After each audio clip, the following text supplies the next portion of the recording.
She was an actress with big potential. Then Brittany Murphy died young. Well, now a new HBO Max documentary is looking into the star's troubled final years. Brittany, please come back. She's a Scorpio. What else do you need to know? I'm a double Scorpio. Double Scorpio. She evidently collapsed in the bathroom. Ashton Kutcher has allegedly turned on Diddy and is now ready to expose shocking details, including potential evidence linking Diddy to Brittany Murphy's mysterious death. Ever since talk of the feds reopening Brittany's case started swirling, Diddy's name has been under serious scrutiny. Now, adding fuel to the fire, sources say one of Diddy's closest friends might be preparing to betray him. This isn't just Hollywood gossip, it's the kind of twist that could change everything. During a little dip she was having, he came along. And I think that's where her judgment was muddled and she became prey. Simon said that he was the largest collector of Vermeer, dated Elle Macpherson and Madonna. He said that he had been dying from terminal brain cancer and that he had bought an experimental treatment derived from the fins of sharks. Every single word out of his mouth was a lie. We all were scared and freaked out. Like, who was this guy? Once they got married, they were holed up in that house 24/7. Nobody got close to her. Last one, guys. And all over the headlines ever since his arrest last September, and the details coming out have only gotten darker so far, the music mogul has been hit with a laundry list of serious charges, including trafficking, racketeering, transporting individuals for the purpose of prostitution and forced labor under inhumane conditions. And with his trial just having officially kicked off this month, things are only heating up more and more. Alleged victims continue to come forward, and people are combing through Diddy's past with a magnifying glass, trying to piece together any red flags they may have missed, especially when it comes to the people he surrounded himself with. And one name that keeps popping up is none other than Ashton Kutcher. Now, if you just woke up today, you might not immediately associate Ashton with Diddy, but the two have actually been close for years, despite Ashton's shift in attitude towards Diddy. After his arrest, according to OK Magazine, their friendship goes all the way back to the early 2000s, and they apparently hit it off instantly. Ashton even talked about their early days on a 2019 episode of Hot Ones, where he admitted their relationship was really bizarre. He said it all started because of punked Diddy told him, "Yo, you can't punk me." And Ashton responded, "I don't know what to tell you, everybody is on the table." That exchange kicked off their friendship, and from there they apparently started hanging out regularly, even watching football together. But now with Diddy's legal situation under intense scrutiny, people are definitely side-eyeing the company he kept, especially given that for years Diddy and Ashton have constantly been linked to Brittany Murphy's sudden and strange death. You see, Brittany's sudden and tragic death in 2009 sent shockwaves through Hollywood, but to this day, there are still way too many unanswered questions about what really happened. According to reports, Brittany collapsed in the bathroom of the home she shared with her husband Simon, Monjack, and her mother Sharon Murphy. When things spiraled out of control, it was Sharon who eventually called 911, and Brittany was rushed to Cedars-Sinai in Los Angeles. But heartbreakingly, she never made it. Fire Department 97, what's the address of the emergency?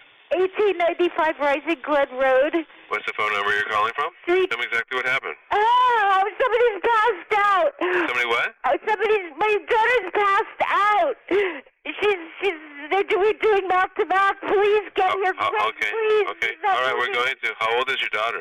She's 30, please hurry. She's 30? The official narrative at the Hill time was that Brittany Murphy died from pneumonia, but that explanation never sat well with many, especially those closest to her. Friends later revealed that Brittany had confided disturbing fears. She believed she was being watched, and even worse, that she was slowly being poisoned. As unsettling as that sounds, it becomes downright chilling when you consider the eerie parallels between Brittany's death and that of Kim Porter, Diddy's ex and mother of 3 of his children, who also passed in 2018 under nearly identical circumstances. Like Brittany, Kim allegedly told those close to her that she feared for her life in the weeks before her death. And just like Brittany, her official cause of death was listed as lobar pneumonia. 2 young, vibrant women, both reportedly living in fear, dying suddenly of the same rare condition. That's a coincidence many simply refuse to accept, especially given whispers that Kim was working on a tell-all and may have been cooperating with federal investigators before her sudden death. As for Brittany, the red flags didn't stop there. Her husband, Simon Monjack, objected to an autopsy, a move that sparked immediate suspicion. Legally, he couldn't block it, so the procedure went ahead, and the findings included pneumonia, anemia, and a mix of prescription medications. Still, that didn't offer much closure, especially since Simon himself died just 5 months later in the same home from pneumonia and anemia, and the questions kept piling up. Initially, the coroner's office wouldn't even disclose what substances were found in Brittany's system, which only added fuel to the fire. Simon publicly downplayed it all, insisting she was only taking herbal remedies, period pills, and some over-the-counter meds. Her mother, Sharon, echoed his version, denying Brittany drank or used drugs, and instead floated the theory that an undiagnosed undiagnosed heart issue might be to blame. But what really shook people was the claim that Brittany had been convinced for weeks she was being poisoned. She reportedly installed biometric locks and security cameras in her Hollywood Hills home, terrified someone was targeting her. Then came the toxic mold theory, raised by both Simon and Sharon after her death, which investigators later dismissed entirely. Forensic pathologist Dr. Richard Shepard confirmed there was no sign of mold in her lungs or blood. The more you dig, the darker it gets. In her final months, Brittany grew paranoid, avoiding food, drink, and even certain people, allegedly because she feared she was being hunted by powerful figures in Hollywood. And at the center of it all was Simon, a man nearly twice her age with a shady past, accused of manipulation and fraud. Many of Brittany's friends believed he was exploiting her, and in hindsight, their fears seem more valid than ever. Little dip she was having, he came along.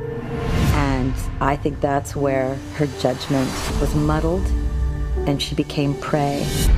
We all were scared and freaked out. Like, who was this guy? And there's this shocking claim. Simon said that he dated Elle Macpherson and Madonna. He said that he had been dying from terminal brain cancer and that he had bought an experimental treatment derived from the fins of sharks.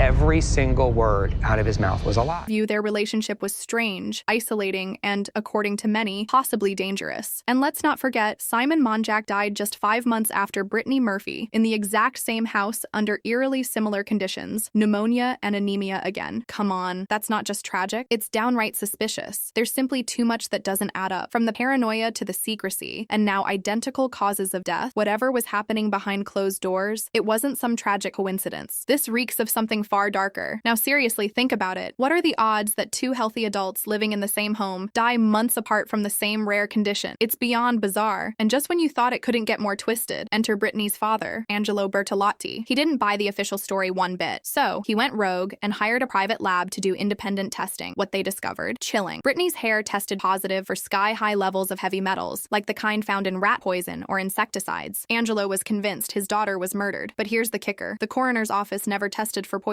Why? Because no one officially suggested it, except Brittany herself had begged to be taken seriously, telling friends she thought she was being poisoned. Yet no one listened. And while all this is happening, Sharon, Murphy, and Simon are blocking investigations, refusing mold testing, and dodging any real scrutiny. Sounds less like grief, more like damage control. Even Sharon's behavior raised eyebrows. After Brittany died, rumors swirled that she and Simon grew uncomfortably close. Then Simon dies, and Sharon sells the house almost instantly, abandoning the mold theory she once swore by. No calls for justice, no push for answers, just silence. And this is where the Hollywood tea turns scalding. Some believe Sharon and Simon were covering up something massive, but others think Brittany had far more powerful enemies. Allegedly, she was blacklisted after refusing to participate in the darker side of Hollywood, the same world rumored to revolve around Diddy's infamous freak-off parties. So how does Brittany tie into all this? Flashback to 2002, when she dated Ashton Kutcher after filming Just Married. They were seen wearing matching rings, rumors of engagement swirled. But then came the twist. Ashton allegedly cheated on Brittany with Demi Moore. Yes, that Demi, who was reportedly a guest at Diddy's parties. The timeline? Shady. Ashton went public with Demi right after the split from Brittany. Coincidence? Fans aren't buying it. And now there's fresh speculation that Brittany may have learned too much about what really went on behind closed doors at those elite parties. Anonymous sources even claim she had explosive evidence about Ashton and Diddy, and that it may have been passed to federal authorities. So now we're left asking, did Brittany discover something so damning, so dangerous, that it made her a target? Was she silenced?